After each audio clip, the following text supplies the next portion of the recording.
आणि जालन्यामध्ये सरासरी महाराष्ट्राच्या उत्पादकतेपेक्षा अधिक उत्पादन घेणारे शेतकरी आहेत, पण सरासरी उत्पादकता जर पाहिली तर बऱ्यापैकी ही कमी दिसते आपल्याला. त्याचे जे काही अडचणी असतील किंवा जे वाण शेतकरी वापरत आहेत, हायब्रिड जे इम्प्रूव्ड व्हरायटीज आहेत, हायब्रिड व्हरायटीज जे आहेत त्या जे वापरत आहेत, तर त्यांच्या उत्पादन क्षमता जेवढी आहे त्यापेक्षा सरासरी उत्पादन कमी आहे. मग हे सरासरी उत्पादन किंवा उत्पादकता कशी वाढेल, तर यासाठी जे महत्त्वाचे पिन पॉइंट्स आहेत त्या गोष्टी आज आपण या ठिकाणी एक उजळणीच्या माध्यमातून, सर्व तंत्रज्ञान आपल्याला अवगत आहे, पण एक उजळणी या हंगामामध्ये सध्याच्याला आपण कोणत्या मुद्द्यांवरती जर फोकस केलं तर शेतकऱ्यांची सरासरी उत्पादकता ही वाढेल. तर त्या अनुषंगाने आज आपण मका उत्पादन तंत्रज्ञान हे आपण पाहणार आहोत. सर्वांनाच माहिती आहे की महाराष्ट्र राज्याची महत्त्वाची पीक असून या पिकाखालील सुमारे 7.08 लक्ष हेक्टर क्षेत्र आहे. पिकाची सरासरी हेक्टरी उत्पादकता 1928 किलो प्रति हेक्टर व उत्पादन 13.65 लक्ष टन आहे. आणि औरंगाबादचं जर पाहिलं तर औरंगाबादमध्ये साधारणतः 1,75,000 2.5 लाखच्या आसपास सरासरी क्षेत्र आहे. जालन्याचं पाहिलं तर जालन्याचंही मला वाटतं जवळपास एक 60,000च्या आसपास आहे वाटतं. बरोबर आहे का? जालन्याचे अधिकारी आपण कोणी आहात का?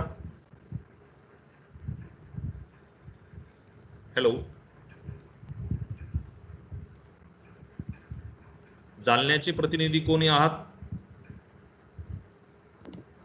Hello sir. जालन्यामध्ये मक्याचं क्षेत्र किती हेक्टर असेल? सर 60-65,000 हेक्टर आहे वाटतं ना?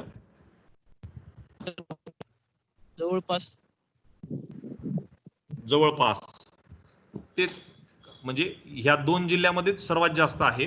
आणि आपल्या बीडमध्ये आहे पण फार मायनर आहे. तर याला आपल्याला एक हे पीक आर्थिक नफा शेतकऱ्यांना देणार आहे. त्याचबरोबर या पिकावरती काही इंडस्ट्री सुद्धा निर्भर आहे, जसं की आपण पोल्ट्री फीड असेल किंवा पशुखाद्य असेल किंवा ज्याच्यामध्ये याचा डायरेक्टली रिझल्ट हा त्या व्यवसायाशी निगडीत पडतो. त्याच्यामुळं या पिकाला फार महत्त्व आहे. तृणधान्याच्या उत्पादनामध्ये गहू आणि भात या पिकानंतर मका पिकाचा जगामध्ये 3रा क्रमांक लागतो. आपण पाहतोय की आपल्या इथं नाही पण बाहेरच्या देशांमधील मक्याचे जे पॅक्ड फूड्स हे बरेचसे आहेत. जसं आपल्याला केलॉग्स माहित आहे, कॉर्नफ्लेक्स माहित आहे, की अशा प्रकारचे किंवा अजूनही काही बरेचसे प्रोडक्ट आहेत जे मक्याचं उत्पादन अधिक असल्या कारणामुळे आणि त्यांच्या कन्झम्पशन मध्ये तो मका आहे, त्यामुळे त्याच्यावरती मोठ्या प्रमाणात वर्क झालेला आहे. पण तेवढं वर्क आपल्या भारतामध्ये, आपल्या महाराष्ट्रामध्ये प्रत्यक्षामध्ये जे प्रक्रिया व्यवसायामधून होणं आहे ते अजून दिसत नाहीये. त्याला जर आपण जर शेतकरी उत्पादक कंपन्यांच्या मार्फत जर आपण त्याला कन्वर्ट करू शकू तर नक्कीच अजून एक चांगलं आर्थिक फायदा हे आपल्याला शेतकऱ्यांना यातून मिळून देता येईल.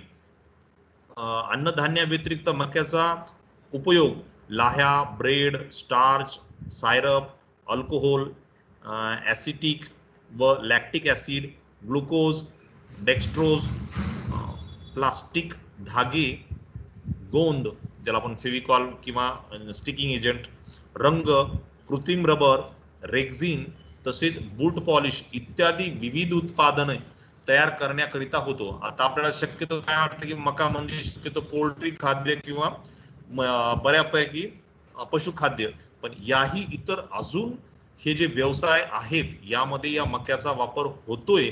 आणि या व्यवसायांना धरून जर आपण आपल्या शेतकरी उत्पादक कंपन्यांना किंवा शेतकरी उत्पादक गटांना जर आपण याच्यामध्ये जर काही प्रमाणामध्ये त्यांना ज्याला म्हणून की तंत्रज्ञान त्यांच्यापर्यंत पोहोचू शकू, त्यांना एज्युकेट करू शकू, तर नक्कीच काही व्यवसाय आपल्या भागामध्ये याच्या अनुषंगानं उभारण्यास काहीही हरकत नाहीये. कारण याला लागणारं रॉ मटेरियल हे आपल्या भागामध्ये मोठ्या प्रमाणावरती आहे. या पिकाचा हवामान आपण पाहता, मका हे उष्ण, समशीतोष्ण आणि थंड अशा वेगवेगळ्या हवामानाशी समरस होणारे म्हणजे आहे. हे आपल्याला सर्वांनाच माहिती की तिन्ही हंगामामध्ये येणारं C4 प्लांट असल्यामुळं तिथं शक्य आहे. समुद्र सपाटीपासून ते साधारणतः 2700 मीटर उंचीपर्यंत याची लागवड केली जाते.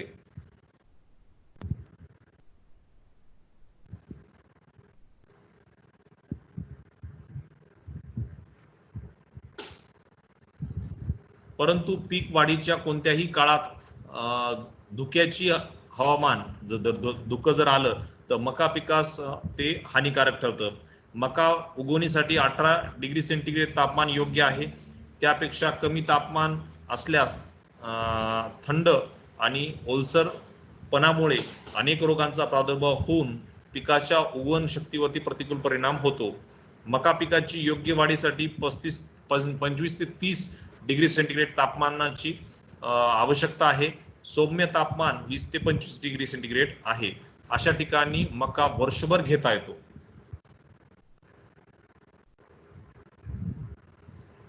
पस्तीस डिग्री सेंटीग्रेड पेक्षा अधिक तापमान असल्यास पीक उत्पादनात घट येते.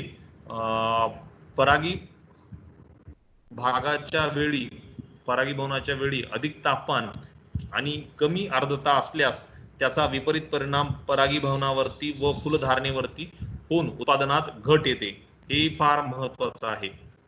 ज्यावेळेस बऱ्याच वेळेस काही कारणास्तव शेतकऱ्यांकडून तक्रारी येतात, मग अशा वेळेस जर हवामानाशी निगडीत जर एखादा जर मुद्दा असेल तर तो आपल्याला पाहणं अत्यंत आवश्यक आहे.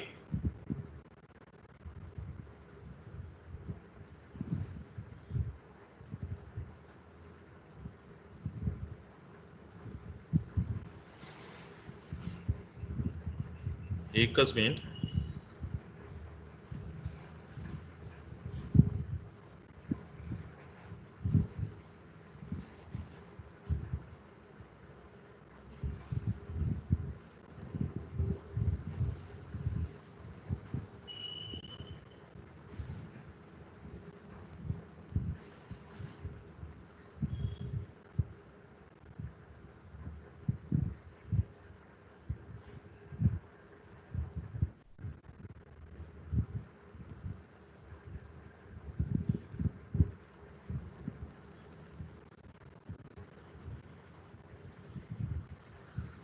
जमिनीची पुढचा मुद्दा आहे जमीन व्यवस्थापन. मका पिकामध्ये मध्यम ते भारी खोल जमीन असावी.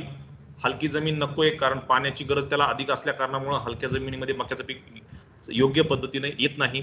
सेंद्रिय पदार्थ असणे आवश्यक आहे. जसं आपण मागच्या 2-3 दिवसामध्ये मी सांगत गेलोय की आपल्या मराठवाड्यातील जमिनीचं सेंद्रिय कर्बाचं प्रमाण सरासरी 0.3 च्या आसपास आहे. हे कमी आहे. कमी असल्यामुळं आपल्या जमिनी ह्या निरोगी नाहीत हे ठाम आहे. त्याचाच परिणाम म्हणून रासायनिक खताची मात्रा शेतकरी वाढवत असताना सुद्धा शेतकऱ्यांना अपेक्षित उत्पादन मिळत नाहीये. कारण सर्व रासायनिक अन्नद्रव्य हे पिकांना ॲब्झॉर्ब करण्यासाठी, अपटेक करण्यासाठी त्या स्पेसिफिक अन्नद्रव्याचे उपयोगी जीवाणू हे जमिनीत असणं अत्यंत आवश्यक आहे. आणि जीवाणूंची वाढ जर जमिनीत व्हायची असेल तर त्यांचं खाद्य पाहिजे. त्यांचं खाद्य कोणते आहे तर सेंद्रिय कर्ब, सेंद्रिय पदार्थ, जमिनीत गेलेला पालापाचोळा किंवा पिकांचे अवशेष जे आपण बेवड म्हणू, हे त्यांचे खाद्य आहे. आणि सध्याच्याला सेंद्रिय कर्ब किती आहे तर 0.3 च्या आसपास आहे. त्याच्यामुळं रासायनिक खतांची मात्रा वाढवत असताना सुद्धा आपल्याला उत्पादकता ही तेवढी अपेक्षित मिळत नाहीये. त्याच्यामुळं सर्वात महत्वाचं हे की मक्या पिकाची लागवड करत असताना ही आपण पिकाची फेरपालट करूनच त्याची करायला पाहिजे. मक्यावर मका किंवा कपाशीनंतर मका लागवड केल्या जाऊ नये. या वर्षी जर मका घेतली असेल शेतकरी बांधवांनी, तर पुढच्या रब्बी हंगामामध्ये जर पाण्याची सोय असेल किंवा ओलिताची जमिनीमध्ये ओलावा चांगला असेल, तर त्यांना त्या रानामध्ये हरभऱ्याची लागवड करण्याची त्यांना विनंती करावी, त्यांना माहिती द्यावी. त्या अनुषंगानं त्यांचं मन परिवर्तन करावं. किंवा बऱ्याच वेळेस असं पाहण्यात येतं की मक्या काढल्यानंतर खरीपातला रब्बीमध्ये शेतकरी त्याच्यामध्ये बाजरी घेतात किंवा त्याच रानामध्ये गहू घेतात. तर एकच तृणधान्य वर तृणधान्य नकोय. तर आता तृणधान्याची लागवड झाली तर पुढच्या हंगामामध्ये त्या प्लॉटमध्ये डाळवर्गीय पिकाचीच आपण लागवड केली गेली पाहिजे, जेणेकरून की हा जमीन व्यवस्थापनामधला सर्वात महत्वाचा मुद्दा आहे की रानाची नांगरटी करणे, मोगडणी करणे, रान पेरण्यायोग्य तयार करणे, भुसभुशीत करणे, हे सर्व निर्भर आहे जमिनीत असणाऱ्या सेंद्रिय कर्बावरती. जर जमिनीतलं सेंद्रिय कर्बच जर कमी असेल तर जमिनीची मशागत पेरणी योग्य लायक ही लवकर होत नाही. आणि त्याचा एक विपरीत परिणाम म्हणून सध्याच्याला आपल्या सर्व शेतकरी बांधवांकडून अनावधानाने दरवर्षी त्यांच्या शेताची नांगरटणी केली जात आहे. बरोबर आहे का? तुम्ही ज्या ज्या भागात आहात तुमच्या कार्यक्षेत्रातील शेतकऱ्यांद्वारे दरवर्षी मोठ्या प्रमाणावरती, काही शेतकरी अजूनही आहेत ते दरवर्षी करत नाहीयेत, पण मोठ्या प्रमाणावरती शेतकरी हे दरवर्षी शेतीची नांगरटणी करायलेत. आणि दरवर्षी नांगरटणी केल्यामुळं त्या जमिनीचं वरचा सुपीक थर हा खाली जातोय आणि खालची कमी सुपीक जमीन ही वर येते. कारण इन्व्हर्जन ऑफ सॉइल, पलटी नांगर म्हणजे काय? Inversion of soil. खालची जमीन ही वर येते आणि वरची ही खाली जाते. किती? तर साधारणतः 6 ते 9 इंच. आणि आपल्याला सर्वांना माहिती आहे की मोस्ट फर्टाईल सॉइल कोणती आहे? वरची 2 ते 3 इंचाची सॉइल ही मोस्ट फर्टाईल आहे, ज्याच्यामध्ये सर्वात जास्त सूक्ष्म जीवाणू, उपयोगी जीवाणू आहेत.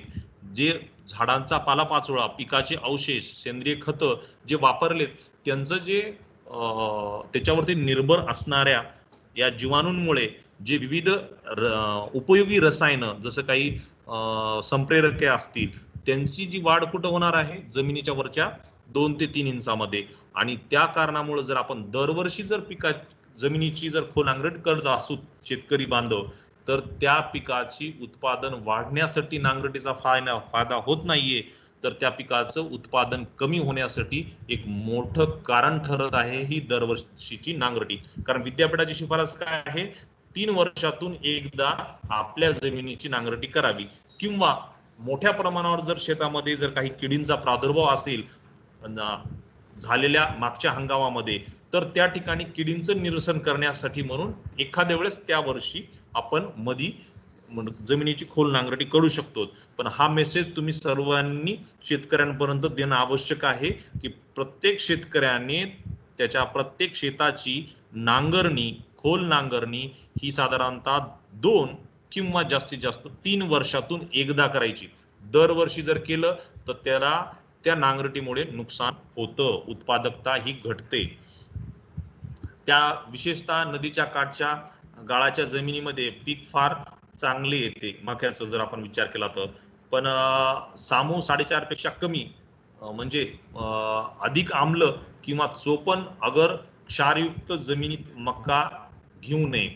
म्हणजे 4.5 पेक्षा कमी किंवा 8.5 पेक्षा जास्त जर पीएच असेल, जमिनीचा सामू असेल, तर त्या ठिकाणी पीक हे घेऊ नये. पण एक चांगला याच्यामध्ये आहे की आपल्याला 6.5 पर्यंत सुद्धा जर पीएच असेल तरी पण त्या ठिकाणी मक्याची लागवड ही आपल्याला चांगल्या पद्धतीने घेता येते. पूर्व मशागत जर म्हणलं तर जमिनीची खोल नांगरटी करायची 3 वर्षातून एकदा. पिकाचे दसकटे जे मागच्या हंगामातली असतील ती काडी कचरा पूर्ण करून तो खोल नांगरटीमुळे जमिनीच्या गाडलेले जमिनीचे सेंद्रिय पदार्थ ही मिळतो आणि जमिनीची धूप कमी होते जर जमिनीतच रिसायकल जर झाले तर. क्रॉप रेसिड्यूज कुळवाच्या 2 ते 3 पाळ्या देऊन जमीन लूज आणि फ्रायबल भुसभुशीत करावी.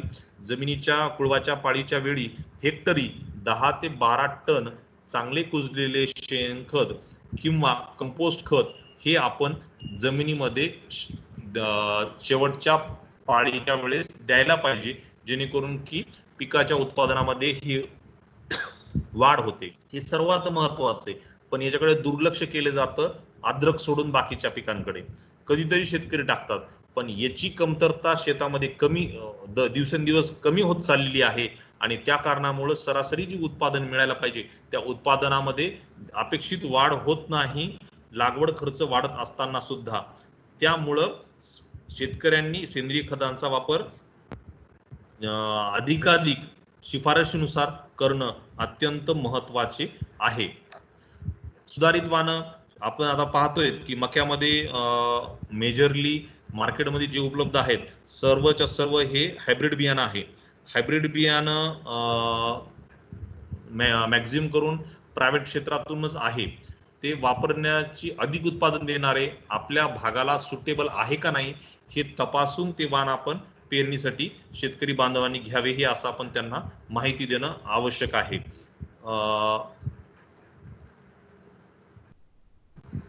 मका पिकाची शिफारस केलेले वाण, आता काही जे विद्यापीठांची शिफारस असलेले सरळ वाण जे आहेत ज्याच्यामध्ये किंवा सुधारित वाण आहेत ज्याच्यामध्ये राजश्री आहे किंवा फुले महर्षी आहे किंवा आफ्रिकन टॉल संमिश्र वाण आहे, याचे व्हरायटल कॅरेक्टर आपण या ठिकाणी पाहू शकतो की आफ्रिकन टॉल आपण हिरव्या चाऱ्यासाठी वापरतो, फॉडर क्रॉप म्हणून वापरतो. महर्षी जो आहे हा दाणे नारंगी पिवळी खरीप रब्बी हंगामासाठी योग्य वाण आहे. महाराष्ट्रामध्ये मका पिकाची बरेच संकरित वाण उपलब्ध आहेत, त्यामधून मका संकरित वाणाची निवड करताना आपल्या मागील अनुभवानुसार किंवा आपल्या शिवारात किंवा गावातील आपल्या भागातील काही लोकांनी घेतलेल्या मागच्या वाणाच्या अनुभवाच्या आधारावरती आपण त्याची वाण निवडावे. शक्यतो जाहिराती किंवा इतर शेतकऱ्यांच्या सांगण्यावरून वाणाची निवड न करता अनुभवानुसार, सर्वात महत्वाचं काय, आपला मागचा किंवा आपल्या आजूबाजूच्या कोणाच्या शेतकऱ्यांचा ज्याच्यावरती आपल्याला विश्वास आहे अशा शेतकऱ्यांच्या अनुभवाच्या आधारावरती आपण वाण निवडले गेलं पाहिजे. पेरणीची वेळ मकाची खरीप रब्बी आणि उन्हाळी या तिन्ही हंगामामध्ये आपल्याला पेरणी करता येते. खरीप हंगामामध्ये जून ते जुलैचा दुसरा आठवडा खरीपाची पेरणी त्यापर्यंत जमते. त्याच्यापेक्षा जास्त उशिरा त्या ठिकाणी करू नये, कारण उशिरा झाल्यास खोडकिडीचा प्रादुर्भाव होतो. जुलै 15च्या पुढे जर आपली पेरणी गेली तर खोडकिडीचा प्रादुर्भाव त्यामुळे होतो. त्यामुळे रोपांची संख्या योग्य ही मेंटेन राखली जाऊ शकत नाही.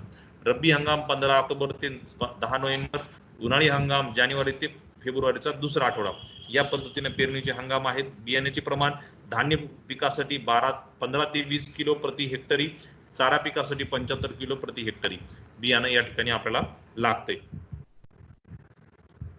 पेरणी पद्धत, टोकन पद्धतीने पेरणी करावी. सरी वरंब्यावरती पेरणी करावयाची असल्यास सरीच्या बगलेत मध्यापासून एका बाजूला वाणानुसार अंतर ठेवून पेरणी करावी. उशिरा व मध्यम कालावधीच्या पक्व होणाऱ्या वाणासाठी 75 सेंटीमीटर अंतर ठेवावं. मार्करच्या साहाय्याने ओळी आखून 20 ते 25 सेंटीमीटर अंतरावर टोकन करावी. 2 झाडातील अंतर किती पाहिजे, तर 20 ते 25 सेंटीमीटर पाहिजे. लवकर तयार होणारे वाणातील 2 ओळीतील अंतर 60 सेंटीमीटर ठेवावे. 2 रोपातील अंतर 20 सेंटीमीटर ठेवावे. काही मार्केटमध्ये वाण आहेत की थोडेसे कमी कालावधी देतात, तर कमी कालावधीत येणाऱ्या वाणांच्या 2 ओळीतील आणि 2 झाडातील अंतर हे आपल्याला कमी करायचे रेग्युलर वाणांच्या कालावधीपेक्षा. रब्बी हंगामात मकाची पेरणी ही 60 सेंटीमीटरवरती सरीमध्ये करावी. 2 रोपातील अंतर 20 सेंटीमीटर ठेवावे. बियाणं 2 बिया 4 ते 5 सेंटीमीटर खोल टोकन करून लावावे. रब्बी हंगामामध्ये 1 हेक्टर पेरणीसाठी साधारणतः 15 ते 20 किलो बियाणं लागते. अशा प्रकारे काढणीच्या वेळेस प्रति हेक्टरी 90,000 रोपे संख्या मिळते व परिणामी अधिक उत्पादन मिळते. आंतरपिकाचा अवलंब करणे आवश्यक आहे, हे होताना दिसत नाही. आपल्या भागामध्ये मक्याची लागवड आहे, पण आंतरपिकाचा अवलंब केलेला हा शेतकऱ्यांकडून दिसत नाही. मागच्या वर्षी अमेरिकन लष्करी अळीचा प्रादुर्भाव झाला, त्यावेळेस आपण सर्व जण जाणत आहात की प्रशिक्षण ज्यावेळी आपले झाले, खरीप आढावा बैठका झाल्या, त्यावेळेस मक्यामध्ये आंतरपिकाचा अवलंब केल्या जावा ही आपण शिफारस केलेली होती. पण मागच्या वर्षी काही थोडक्या मोजक्या शेतकऱ्यांनी ती केली आणि त्या ठिकाणी आपल्याला तसे रिझल्ट नाही मिळाले. औरंगाबादमध्ये, कन्नडमध्ये, सिल्लोडमध्ये काही भागामध्ये शेतकऱ्यांनी मक्यामध्ये मुगाची आंतरपीक घेतलं, तर त्या ठिकाणी आपल्याला नक्कीच चांगला रिझल्ट मिळाला. तर यावर्षी आपण प्रयत्न करताना जसं आता आम्ही कालच औरंगाबादमध्ये फुलंब्री तालुक्यामध्ये मुर्शिदाबादवाडी गाव आहे, त्या गावामध्ये BBF यंत्राच्या माध्यमातून BBF वर ते मका अधिक मूग 2:2 2 ओळी मक्याच्या आणि 2 ओळी मुगाच्या 2:2 या प्रमाणामध्ये मका अधिक मुगाची आम्ही BBF वरती लागवड केली त्याची. तर ते एक चांगल्या पद्धतीनं आहे त्या गावामध्ये किंवा आजूबाजूच्या बऱ्याचशा गावामध्ये यावेळेस होत आहे, त्याचे रिझल्ट चांगले मिळणार आहेत. कारण आपल्याला सर्वांना माहिती आहे की जमीन धारणा शेतकऱ्यांची कमी झाली. कपाशीनंतर मका किंवा मक्यानंतर कपाशी किंवा बाजरीनंतर मका हे एक ट्रेंड झालेला आहे. कॅश क्रॉप हेच आहेत आणि हे सिरियल क्रॉप्स. तर यामध्ये दरवर्षी धान्य घेतल्यामुळं जमिनीचा पोत हा खालावतोय, जमिनीमध्ये सेंद्रिय घटकांचं प्रमाण वाढ होत नाहीये आणि याचा सरासरी सरळ परिणाम कशावर होतोय? पिकाच्या उत्पादकतेवरती. आणि यासाठी आपल्याला एक जी अमेरिकन लष्करी अळीचा प्रादुर्भाव झालेला होता मागच्या वर्षी, गेलेल्या उन्हाळ्यामध्ये सुद्धा ज्या ज्या शेतकऱ्यांनी मधुमक्काची लागवड केली होती त्या प्लॉटवरती सुद्धा अमेरिकन लष्करी अळीचा प्रादुर्भाव होता. म्हणजे याही हंगामामध्ये या अळीचा प्रादुर्भाव होणार आहे, यात काही वाद नाहीये. मग हे जर आपल्याला टाळायचं असेल तर अळीला एक महत्वाचा क्रायटेरिया काय, की ज्या वेळेस अंडी दिली जातात, अंड्यातून अळ्या निघतात, अळ्या ह्या पानाला खाली लोंबकळतात आणि लोंबकळल्यानंतर त्या वाऱ्यासोबत वाहत झुलतात अशा आणि एका झाडावरून दुसऱ्या झाडावर जातात. त्या जर सलग मक्याचं पीक जर मिळालं तर त्या किडीचा प्रसार ते त्यांच्या नॉर्मल जीवन चक्रानुसार होणार, म्हणजे जो वेग आहे त्या वेगानुसार होणार, प्रादुर्भाव लवकर होऊ शकतो मोठ्या क्षेत्रावरती. पण त्या ठिकाणी जर त्यांना सलग पीक नाही जर मिळालं तर मक्यावरतून ती पीक दुसऱ्या पिकावरती तेवढी उपजीविका करत नाही आणि त्यामुळे स्प्रेडली फास्टली एखाद्या प्लॉटवरती या अळीचा प्रादुर्भाव होणार आहे. त्या ठिकाणी त्यांना ऑब्स्टॅकल्स मिळतात आणि त्यामुळं आपलं मोठं होणारं नुकसान हे टळतं. त्याच्यामुळं आवर्जून या अळीचा व्यवस्थापनासाठी म्हणून का होईना पण प्रत्येक शेतकऱ्यांनी मक्यामध्ये आंतरपिकाचा अवलंब आवर्जून करावा. आता कोणकोणत्या पिकांचा करता येईल? खरीप हंगामामध्ये 2 ओळीत असलेल्या जागे लवकर येणारे कडधान्य उडीद, मूग, चवळी, तेलबिया, भुईमूग, सोयाबीन या पिकांची यशस्वीरित्या आंतरपीक म्हणून घेता येतात. आंतरपीक पद्धतीत ती 6 ओळी सोयाबीनच्या म्हणजे जे छोटं पीक आहे त्याच्या आणि 3 ओळी मक्याच्या या प्रमाणामध्ये आंतरपीक पद्धती ही फायद्याची आहे किंवा 4:2 या पद्धतीनं सुद्धा फायद्याची आहे. मका अधिक तूर, मक्याच्या 4 ओळी आणि तुरीच्या 2 ओळी 4:2 ही आंतरपीक पद्धती सुद्धा खूप फायद्याची आहे. किंवा मका अधिक मूग 2:2 या पद्धतीनं सुद्धा आपण लागवड करू शकतो. किंवा मका अधिक मूग एकास एक पद्धतीनं सुद्धा आपण लागवड करू शकतो. किंवा मका अधिक सोयाबीन, मक्याच्या 2 ओळी आणि सोयाबीनच्या 4 ओळी या पद्धतीनं सुद्धा आपण त्या ठिकाणी आंतरपिकाचं व्यवस्थापन करू शकतो. यापैकी जेही पद्धत आपल्याला जी सुटेबल जाईल त्या पद्धतीचा आपण जास्तीत जास्त शेतकऱ्यांनी त्याचा अवलंब करावा. मका पिकामध्ये भुईमुगाचं सुद्धा एक जोडवळ पद्धत किंवा सोडवळ पद्धतीने आपण लागवड करू शकतो. रब्बी हंगामात मका पिकाच्या मध्ये करडई, कोथिंबीर, मेथी ही आंतरपिके भाजीपाल्यासाठी घेणे फायदेशीर आहे. मक्याचा लवकर येणारं वाण, ऊस, त्यामध्ये येणारं ऊसामध्ये सुद्धा आपण त्याचा आंतरपिकाचा अवलंब करू शकतो. हळदीमध्ये एक मिश्र पीक म्हणून घेऊ शकतो. औरंगाबादमध्ये आपण पाहिलं असेल बऱ्याच भागामध्ये अद्रकीमध्ये सुद्धा मक्याची रब्बी हंगामामध्ये लागवड केली जाते. ती एक खूप चांगली एक आंतरपीक पद्धती आहे.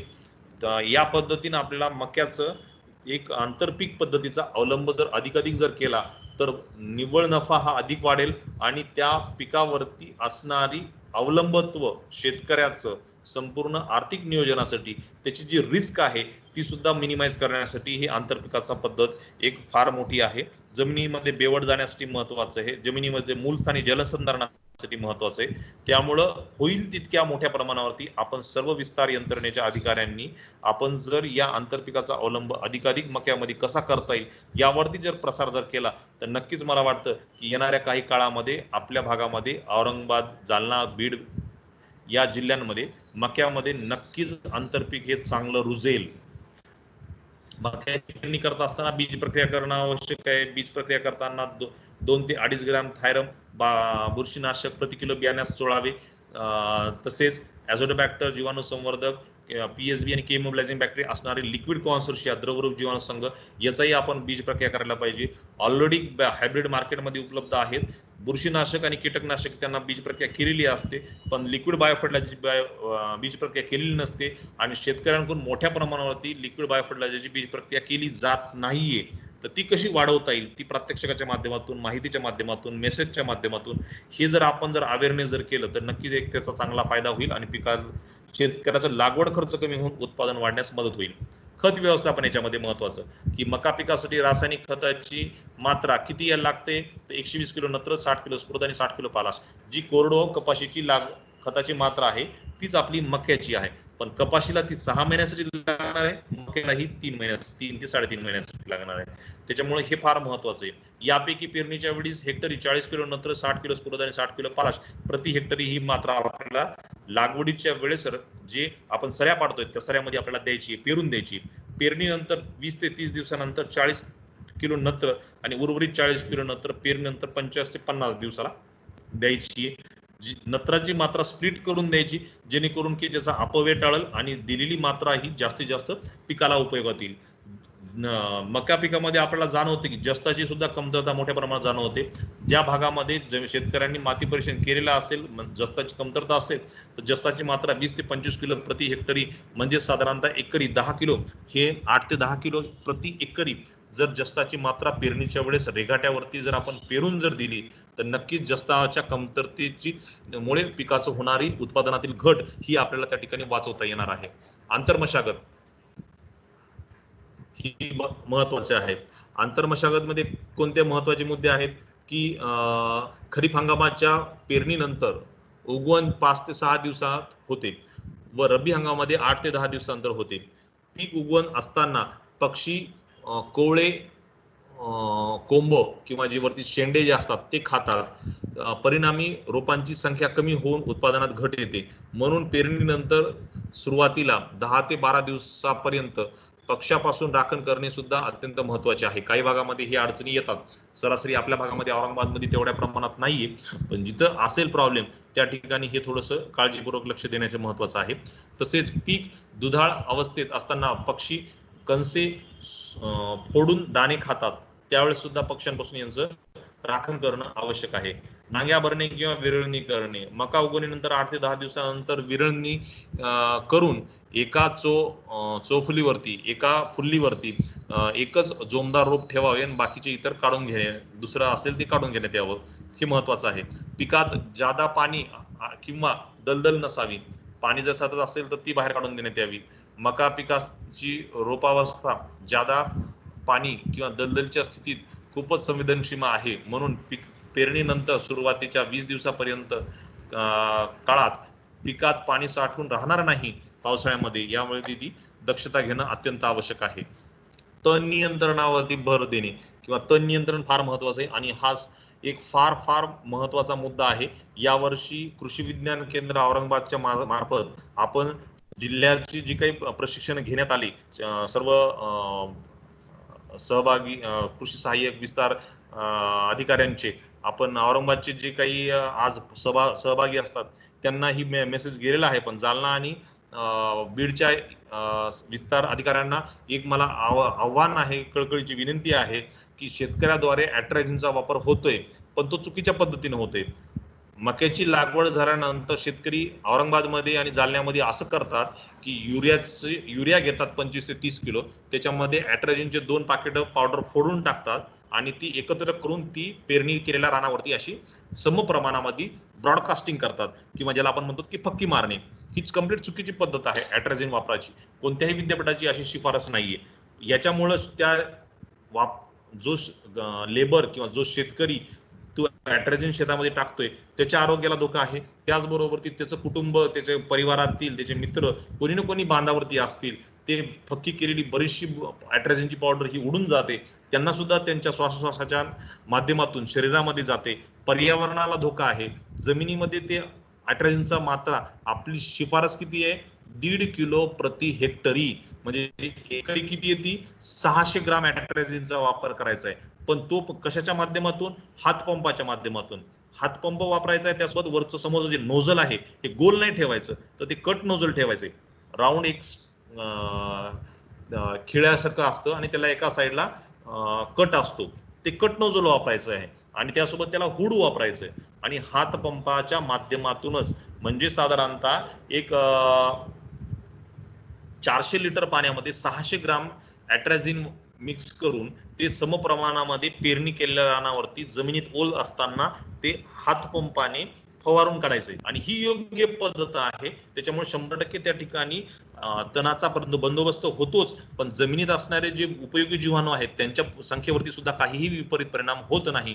त्यामुळे कृपया करून सर्व शेतकऱ्यांपर्यंत हा मेसेज द्यावा की ॲट्रॅझिनची जर अशी पद्धत जर वापरत असाल, ब्रॉडकास्टिंगची फक्की मारायची, ती कृपया करून बंद करावी. त्याच्यामुळे शेतकऱ्याचं एकतर 600 ग्राम लागायले, त्या ठिकाणी शेतकऱ्याकडून किलो तर 1.5 किलो पर्यंत चाललेत. म्हणजे एक तर पैसा वाया चाललाय, जमीन ही स्वतः त्यांची आहे, जमिनीमध्ये रासायनिक घटक जास्त पडल्यामुळे जमिनीतील उपयोगी जीवाणूंची संख्या मरते. तिसरं, त्यांच्या स्वतःच्या श्वासोश्वासात येऊन जातं, आरोग्य धोक्यात आहे, त्याचबरोबर ती पर्यावरण धोक्यात आहे आणि याचा कोणताही उपयोग नाही मोठ्या प्रमाणात वापरून. आणि परत असं दिसतं की हे वापरून सुद्धा चुकून मुकून जर शेतकऱ्याच्या टाकण्यामध्ये टाकताना जो गॅप सुटलेला आहे त्या ठिकाणी परत तणकट येतं. त्यामुळे इतकं नुकसानीची गोष्ट असताना सुद्धा जर ही प्रॅक्टिस वापरल्या जात असेल तर ती सरासरी आपल्याला सर्वांना बंद करायची आहे. आणि नॅपसॅक पंपाने, हात पंपाने ॲट्रॅझिनची 600 ग्रामची मात्रा प्रति एकरी वापरली गेली पाहिजे. याच्यावरती सर्वांनी भर द्यावा, याच्यावरती सर्वांनी काळजीपूर्वक हा मेसेज या माहितीसह त्यांच्यापर्यंत पोहोचावा, हे सर्वात महत्वाचं आहे. सध्याच्याला मार्केटमध्ये उभ्या पिकामध्ये सुद्धा मारणारं एक टिम्बोटोरिन नावाचं औषध आहे. टिम्बोटोरिन पोस्ट इमर्जन्सी विडीसाइड आहे. त्याचं सुद्धा राहुरी कृषी विद्यापीठाची शिफारस आहे, ते सुद्धा शेतकऱ्यांना त्या ठिकाणी वापरता येईल. सिंचन, मका हे पीक अधिक पाणी लागणारं पीक आहे, त्याच्या सिंचनाची व्यवस्था सुद्धा आवश्यक आहे. मक्याची पाने रुंद व लांब असतात, बाष्पीभवन क्रियेमुळे पाण्यातून अधिक पाणी बाहेर टाकले जाते, या पिकास पाण्याची गरज अधिक लागते. खरीप हंगामात निश्चित आणि विस्तृतपणे पावसाची विखरण असणाऱ्या भागात जिरायती मका पीक चांगले येते. मका पीक पाण्याच्या ताणास खूपच संवेदनक्षम आहे, म्हणून खरीप हंगामात पाण्याचा खंड पडून पाण्याचा ताण पडल्यास पिकाच्या महत्वाच्या अवस्थात संवेदनक्षम अवस्थांना पाणी देणं आवश्यक आहे. पाण्याची गरज साधारणतः 40 ते 45 सेंटीमीटर असून पाण्याच्या एकूण 4 पाळ्या लागतात. महत्वाच्या अवस्था ज्याच्यामध्ये रोपावस्था, पीक वाढीची अवस्था, तुरा बाहेर पडताना, फुलोऱ्यात असताना, दुधाळ अवस्था, दाणे भरण्याची अवस्था, दाणे पक्व होण्याची अवस्था, ह्या महत्वाच्या अवस्था आहेत ज्याला आपण क्रिटिकल ग्रोथ स्टेजेस म्हणू. किती आहेत? तर क्रिटिकल ग्रोथ स्टेजेस हे साधारणतः 7 आहेत. या 7ही क्रिटिकल ग्रोथ स्टेजेसला जमिनीमध्ये पाण्याचा ताण पडत असल्यास त्या ठिकाणी आपण ठिबक सिंचनाच्या माध्यमातून जर पाणी जर दिलं तर नक्कीच एक चांगल्या पद्धतीने आपल्याला पिकाची उत्पादकता ही आपल्या शेतकऱ्यांना मिळू शकेल. या ठिकाणी रोप अवस्था कधी? तर साधारणतः 25 ते 30 दिवसाचं वाण आहे, पीक आहे, त्याला आपण रोप अवस्था म्हणू.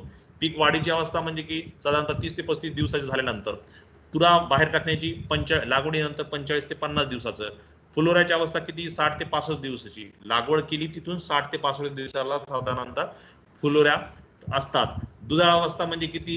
साधारणतः एक 4 ते 5 आठवड्यात असतो त्याचा कालावधी. दाणे भरणे वेळ 75 ते 80 दिवसाची. दाणे पक्व होण्याचा कालावधी किती आहे? दूध अवस्थेनंतर दाणे पक्व होण्यासाठी 15 ते 20 दिवसात, म्हणजे ज्याला आपण डब स्टेज म्हणतो, ती साधारणतः मिल्की स्टेज नंतर 15 ते 20 दिवसाला येते. रब्बी हंगामामध्ये जमिनीच्या मगदुरानुसार 10 ते 12 दिवसात अंतराने व उन्हाळी हंगामात 8 ते 10 दिवसाच्या अंतराने पाणी देणं आवश्यक आहे. ते जमिनीच्या मगदुरानुसार हे मागपुढे होतं. कीड व्यवस्थापनामध्ये महत्वाचं खूप आहे, पण त्याच्यावरती स्पेशल आपले डॉक्टर बडगुजर सर हे घेणार आहेत, ज्याच्यामध्ये खोडकीड आहे, गुलाबी अळी आहे, कणसे पोखरणारी अळी आहे, मावा आहे आणि विशेष म्हणजे FAW फॉल आर्मी वर्म ज्याला आपण म्हणतो अमेरिकन लष्करी अळी, ही कीड आहे. या किडींचं व्यवस्थापन करण्यासाठी अत्यंत महत्वाचं आहे की काटेकोरपणे ही अमेरिकन लष्करी आपल्याला माहिती आहे, स्पोडोप्टेरा फुर्जीफोर्डा ज्याला आपण म्हणतो FAW, हिचा प्रादुर्भाव आपण सर्वांनी मागच्या वर्षभरामध्ये मोठ्या प्रमाणावरती जनजागरण केलं, त्याच्यामुळे शेतकऱ्यांना होणारं नुकसान हे तितकं झालं नाही आणि योग्य पद्धतीनं शेतकऱ्यांचं कमी खर्चामध्ये हे व्यवस्थापन होऊ शकलं. यासाठी महत्वाचं काय की याही वर्षी एक थोडक्या मुद्दा मी या ठिकाणी सांगेल की आता सध्याच्याला प्रत्येक गावाच्या शिवारावरती बांधावरती कडुलिंबाच्या गोडंब्या हे मोठ्या प्रमाणावर लागलेल्या आहेत.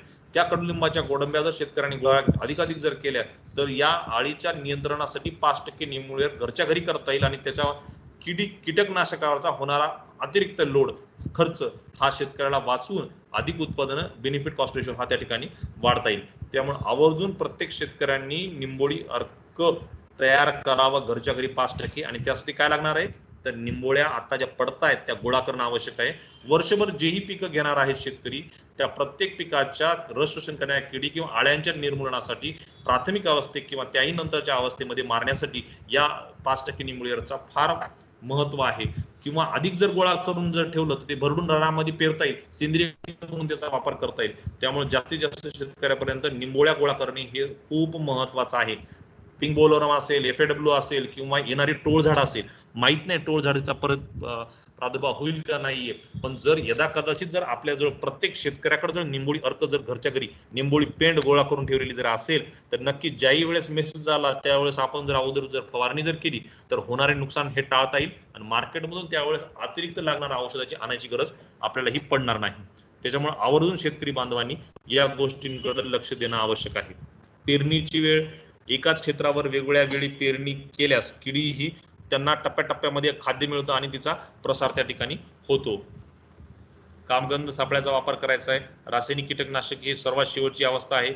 महत्वाचे या मका या पिकामध्ये रोग व्यवस्थापनाच्या फुलोऱ्यापूर्वीच खोडकुजीचा रोग येऊ शकतो. त्याचा जर प्रादुर्भाव असेल तर कॅप्टन 75% 12 ग्राम प्रति 10 लिटर पाण्यामध्ये घेऊन ही आपल्याला त्याची फवारणी जर केली तर नक्कीच त्या ठिकाणी खोडकुजीचा प्रादुर्भावापासून पिकाला आपल्याला संरक्षण देता येतं. फुलोरा अवस्थेमध्ये खोडकुजीचा प्रादुर्भाव होऊ शकतो. टर्सिकल पर्ण करपा हा एक फार महत्वाचा आहे की याच्यामध्ये थंड किंवा अधिक आर्द्रताच्या हवामान जर झालं तर त्यावेळेस या टर्सिकल पर्णकरपा की पान असं काढा काठांनी पान जर पूर्ण आहे तर कडा पूर्ण पहिल्यांदा लालसर पडतात आणि नंतर पूर्ण पान लालसर बनतं. मागच्या 2-3 वर्षामध्ये या करप्याचा प्रादुर्भाव मोठ्या प्रमाणावरती औरंगाबादमध्ये जाणवतोय पण त्याच्याकडे शेतकऱ्यांचं त्या दृष्टिकोनातून अजून लक्ष गेलेलं नाहीये.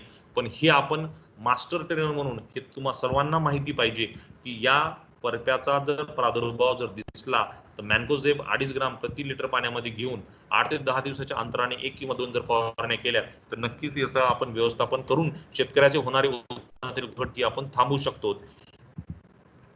मेडिस पर्ण हा सुद्धा त्याच्यातलाच एक जवळचा आहे.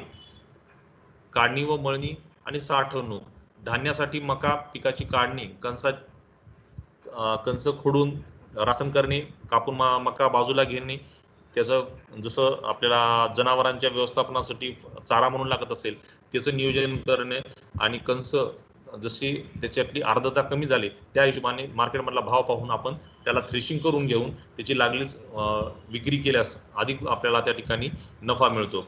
उत्पादन क्षमता आपल्याला माहिती आहे की 95 ते 100 क्विंटल प्रति हेक्टरी उत्पादन हे आपल्याला त्या ठिकाणी मिळतं. संकरित वाणापासून संमिश्र वाणापासून 50 क्विंटल पर्यंत मिळतं. जे आपण सुरुवातीला सांगितले की फुले महर्षी वगैरे जे आहेत त्याच्या वाणापासून 50 क्विंटल पर्यंत मिळतं. अशा पद्धतीने थोडक्यामध्ये एक मका पिकाचं लागवड तंत्रज्ञान आपल्या ठिकाणी मांडलेलं आहे. एक महत्वाचा मुद्दा एक अजून सांगावासा वाटतो की मका पिकामध्ये फॉस्फरस स्फुरदाची कमतरता ही जाणवते. ज्याही वेळेस मका पीक शेतामध्ये उभा आहे आणि अचानक मोठा पाऊस पडतो, पाणी साचतं, वापसा 2-3 दिवस होण्याचं दिसत नाही, अशा वेळेस आपल्याला त्या शेतातील मका पीक हे लालसर पानं झालेले दिसतात. खालच्या बाजूनं किंवा वरचे शेंड्याचे टोक हे लालसर झालेले दिसतात आणि हे लालसर झालेले पानं कोणत्याही रोगामुळे नाही तर स्फुरदाच्या कमतरतेमुळे होतात. अशा वेळेस शेतातील पाणी हे आपण अतिरिक्त पाणी बाहेर काढून देणं आणि 0,52-34 किंवा 2% DAP ची फवारणी जर केली तर तो जो लालसर पडलेले पानं जे आहेत, जांभळ्या रंगाचे पडलेले जे पानं आहेत, ते त्या ठिकाणी पुढच्या 2 ते दिवसांमध्ये कंट्रोल होतं आणि पीक पूर्ववत पदावरती येऊन त्याची वाढ जोमाने होते. असं जर नाही केलं तर पिकाची वाढ त्या ठिकाणी आपल्याला खुंटलेली दिसते. हे एक सर्वात महत्त्वाची गोष्ट आहे.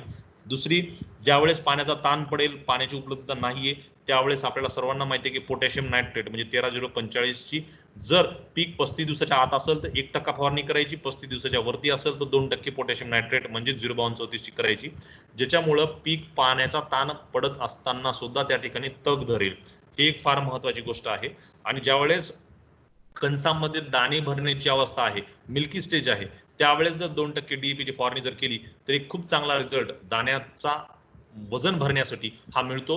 त्यामुळे आवर्जून प्रत्येक शेतकऱ्यांपर्यंत ही माहिती अधिकाधिक कशी जाईल आणि एकच आता ही फोल्डर फाईल तुमच्यापर्यंत पोहोचली असेल किंवा तुम्हाला पडिले सर किंवा सिसोदिया साहेब आपल्यापर्यंत पोहोचती करतील, पण जरी ही जशाला तशी फाईल फॉरवर्ड करणं हे योग्य नाहीये.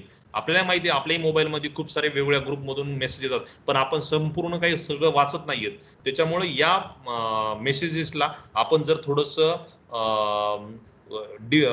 व्यवस्थित पद्धतीनं जर त्याचं स्क्रीनशॉट काढून जर शेतकऱ्यापर्यंत जर पोहोचवलं तर त्याचा अधिकाधिक आपल्याला त्यावेळेस फायदा होईल. म्हणजे आजच्या घडीला जी गरज आहे तीच गरज आपण त्या ठिकाणी पोहोचवायची आणि परत ज्यावेळेस पुढची अवस्था येईल, कीड व्यवस्थापनाची असेल किंवा त्या ठिकाणी रोग व्यवस्थापनाची असेल, अचानक जर पानं लाल पडले तर त्यावेळेस स्पेसिफिक तेवढाच मेसेज करून आपण पाठवावं, जेणेकरून की त्याची अडॅप्शन हे मोठ्या प्रमाणावरती होईल. एवढं माझ्या कडून आपल्याला जे आवश्यक गोष्टी आहेत ज्या शेतकऱ्यांपर्यंत पोहोचण्यामुळे शेतकऱ्याची सरासरी उत्पादकता वाढेल, तर ह्या गोष्टी आपल्यापर्यंत मांडण्याचा प्रयत्न केलेला आहे. या वर्ष हंगामामध्ये BBF तंत्रज्ञानाचा अधिकाधिक वापर करावा. BBF तंत्रज्ञानाच्या वापरातून मक्याची 100% लागवड केली जावी. खूप चांगला आहे. मक्याला पाण्याची गरज अधिक आहे आणि आता पडणारा पाऊस हा त्या रानामध्ये 100% प्रत्येक स्पॉटमध्ये त्या ठिकाणी हा साठवल्या जातो आणि त्याचा फायदा त्याच्या पावसाच्या खंडामध्ये होतो. त्यामुळे आवर्जून जास्तीत जास्त शेतकऱ्यांनी BBF यंत्राचा वापर करावा. BBF यंत्र सगळीकडे जर उपलब्ध नसतील तर प्रत्येक 4 ओळीनंतर पुढच्या लागवडीनंतर 15 ते 20 दिवसानंतर एक चर काढावा किंवा जे कोळपा आहे, शेतकरी जे कोळपणी करतात, तर प्रत्येक 4 ओळीनंतर कोळप्याच्या जानोळ्याला दोरी किंवा पोतं बांधायचं आणि एक चर काढायचा. म्हणजे एक BBFचाच त्या ठिकाणी आपल्याला अनुभव त्या ठिकाणी मिळेल, BBF नसताना सुद्धा. हे फार महत्त्वाचं आहे. तर अशा पद्धतीने थोडक्यामध्ये मका तंत्रज्ञान आहे. आपल्या काही अडचणी असतील तर आपण नक्कीच या ठिकाणी चर्चाच्या माध्यमातून आपण त्या ठिकाणी घेऊता. धन्यवाद. काही प्रश्न, कोणाचे प्रश्न असतील तर विचारा.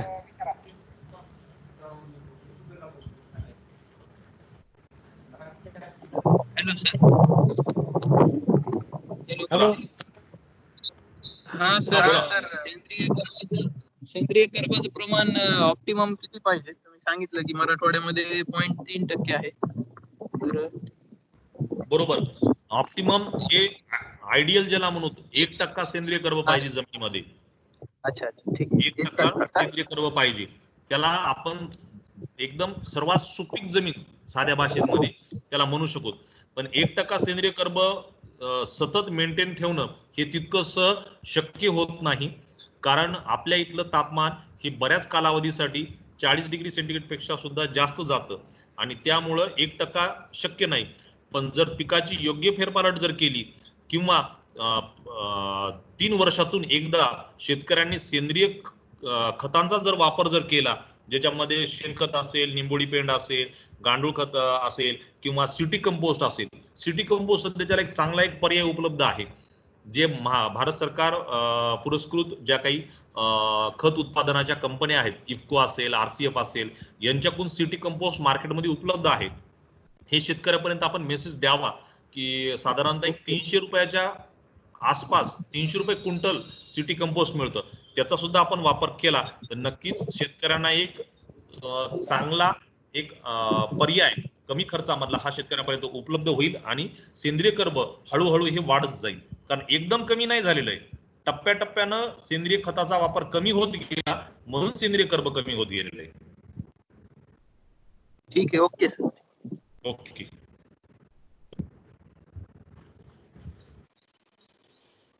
हॅलो, आणखी कोणाचे काही प्रश्न? हॅलो. हॅलो बोला हा सर. हॅलो बोला. सर, सध्या पावसाचं प्रमाण जास्त झाल्यामुळे काही जमिनीमध्ये पाणी साठवलेलं आहे, तर त्याचं प्रमाण कमी करण्यासाठी काहीतरी आहे का सर? सोपा उपाय आहे, युरिया जर ब्रॉडकास्ट जर केला शिपला, हा सर. युरिया त्या रानावरती थोड्याफार प्रमाणामध्ये, जे बदखल रान असेल, एखाद्या कोपऱ्यामध्ये पाणी साचला असेल आणि ओल आहे, तर त्यावेळेस युरिया जर शिपला तर युरिया हा लागलीच व्हेपोराइज होतो, उडून जातो. तर ती बाष्प कमी, त्या ठिकाणचं ओल वरच्या थराची कमी होण्यासाठी एक मदत होते. याच्या व्यतिरिक्त आपल्याला दुसरं काही नाहीये. ठीक आहे सर.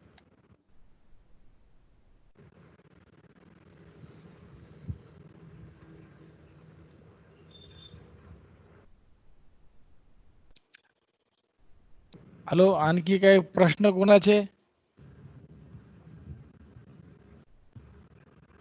आज पार्टिसिपंट जरा कमी आहेत वाटतं. हा सर, काय आज 3च जिल्ह्यामध्ये आहे ना, हे 3 जिल्ह्याचेच माका हो. 3च. तर 3च, त्याच्यामुळे प्रत्येक जिल्ह्याचे 5 असे 15 येतं, पण तरी त्याच्यात कमी दिसायला येतं. हो. हम्म. नाही, हरकत नाही. जेवढे आहेत तेवढ्यांचं हा. स्वागत.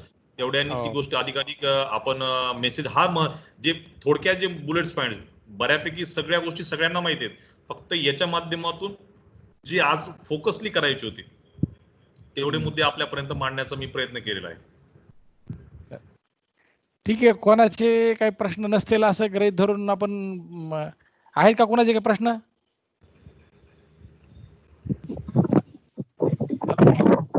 हॅलो. नाहीत सर, प्रश्न नाही. नाही ना, ठीक आहे, ओके. हा, धन्यवाद. झाडे सरांचा सुद्धा मी रामेती औरंगाबाद तर्फे आभारी आहे.